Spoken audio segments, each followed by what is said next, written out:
ये बार बार रिकॉर्डिंग वाला कौन प्रेस कर रहा है?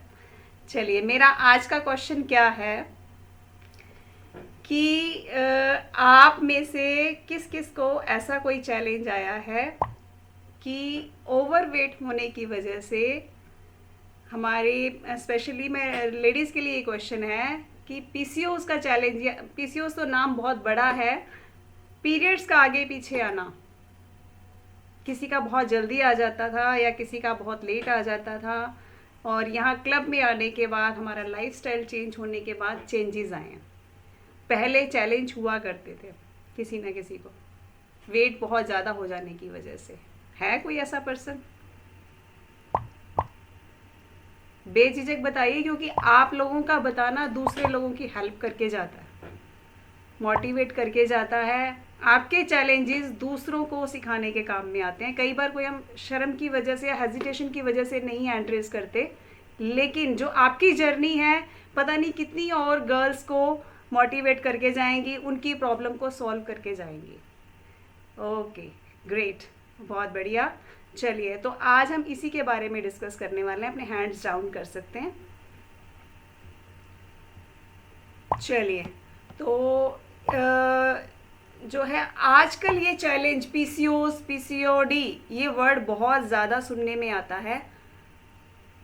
कई लोगों को पता भी नहीं होता, गर्ल्स को पता भी नहीं होता कि उनको ये चैलेंज है, और कई बहुत ज़्यादा पैनिक हो जाते हैं। हल्का सा चेंज हुआ नहीं और उन्हें ये लगने लगता है कि कहीं उनको पीसीओडी, पीसीओएस तो नहीं है, क्योंकि इसका डर ही इतना बड़ा बना हुआ है आज के टाइम में। और वाकई में ये चैलेंज आज के टाइम में है भी बहुत ज़्यादा। तो पहले तो इन दोनों में डिफरेंस पता होना चाहिए, पीसीओडी और पीसीओएस होता क्या है। पीरियड्स का इरेगुलर होना, हार्मोन्स का डिस्टर्ब होना, उसकी वजह से बॉडी में बहुत सारे चेंज आना, अनवांटेड जगह पे हेयर ग्रोथ होना, मेल हार्मोन्स जो है ज़्यादा एक्टिव होना, ये सब छोटे छोटे सिम्टम्स मैं आपको बता रही हूँ। जब एक सिंपल एक पीरियड्स का चेंज होने का इशू होता है तो हम उसको पीसीओडी कह देते हैं, डिसऑर्डर, यानी कि आपके जो मेंस्ट्रुएशन सर्कल है वो डिस्टर्ब्ड है, राइट। जब उसके साथ बहुत सारे रीज़न ऐड हो जाते हैं, हेयर ग्रोथ का और हार्मोन्स इम्बैलेंस का और बहुत सारी चीज़ें इससे रिलेटेड ऐड हो जाती हैं बहुत ज़्यादा, तो उसमें हम उसको सिंड्रोम का नाम दे देते हैं, पीसीओएस का नाम दे देते हैं। यानी कि वो प्रॉब्लम्स जुड़ के बहुत बड़ी हो चुकी है।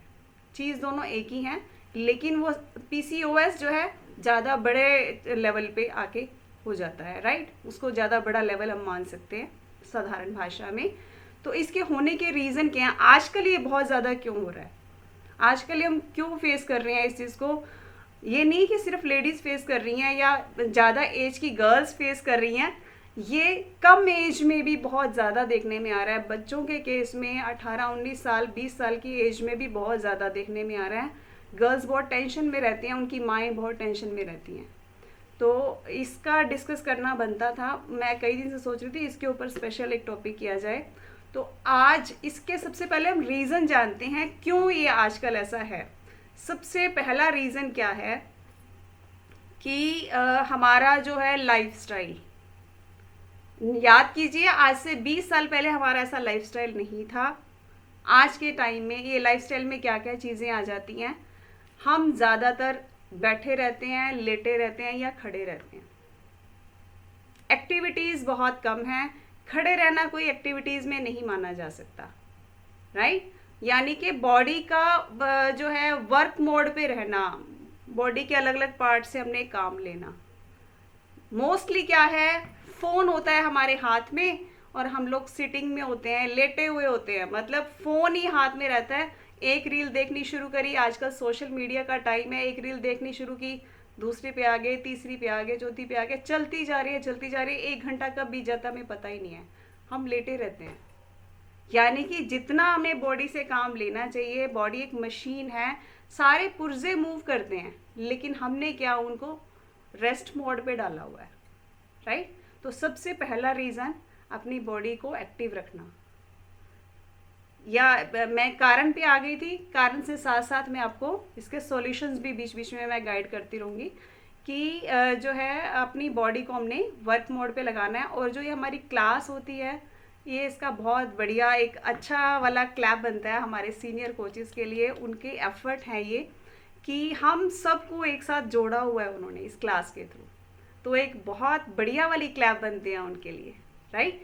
और दूसरा, स्ट्रेस बहुत बड़ा रीज़न है। आज से 20 साल पहले बच्चों में ऐसा स्ट्रेस देखने में नहीं आता था। और मुझे तो याद है मम्मा बताते थे कि पहले बच्चे 6-7 साल के बाद तो स्कूल जाना शुरू करते थे। आज वो 1.5 साल का 2 साल का बच्चा भी अपने क्रच में जाता है। और वहाँ के स्कूल का माहौल भी कई बार ऐसा होता है कि उसको प्ले वे में सिखाने की बजाय स्ट्रेस ज़्यादा दिया जाता है। तो स्ट्रेस एक बहुत बड़ा रीज़न है जिससे हमारे हार्मोन्स इम्बैलेंस होते हैं।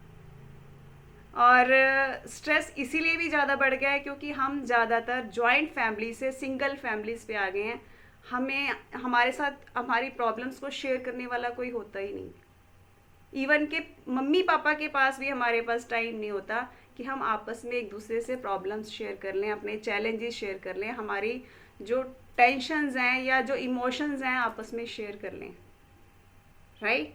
और ठीक है, फ्रेंड्स होते हैं, लेकिन फ्रेंड्स कौन आपके लिए सही सोचता है कौन गलत सोचता है इसका भी हमें नहीं पता होता।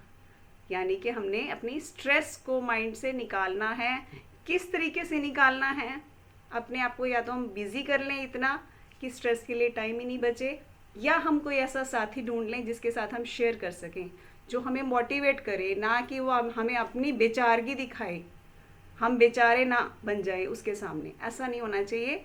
वो हमें इस स्ट्रेस से बाहर निकालने के लिए हमारा साथ दे, ऐसा कोई साथी होना चाहिए हमारा। चाहे वो फ्रेंड्स है, चाहे हमारे रिलेशन में मेरी मासी है या दादी है या नानी है या बहन है, जो भी भाई है, किससे हम शेयर कर सकते हैं तो निकाल दीजिए। और स्ट्रेस को निकालने में जो हमारा वर्कआउट है वो भी बहुत साथ देता है, राइट। तो दूसरा ये रीज़न है। तीसरा, ओवरवेट होना। आज से 20 साल पहले लोग इतने ओवरवेट नहीं थे जितने आज तो बच्चे भी इतने ओवरवेट हैं। ओवरवेट होने की वजह से क्या होता है, हमारा जो ग्लूकोज को प्रोसेस करने वाला हार्मोन्स है जो है वो हमारा कहीं ना कहीं इनएक्टिव हो जाता है, राइट। जिसकी वजह से वो हार्मोन्स की गड़बड़ की वजह से भी कहीं ना कहीं ये पीसीओएस का चैलेंज आता है। यानी कि हमने अपना वेट रिड्यूस करना है, अपने गंदे वाले फैट को बॉडी से बाहर निकालना है, उसके लिए हमने काम करना है। तो आपके कोचेस इसके साथ आपके साथ अवेलेबल हैं, उनसे डाइट प्लान बनाइए और प्रॉपर वर्क करिए अपने वेट लॉस पे, ना कि सिर्फ एक्सरसाइज किया काम खत्म।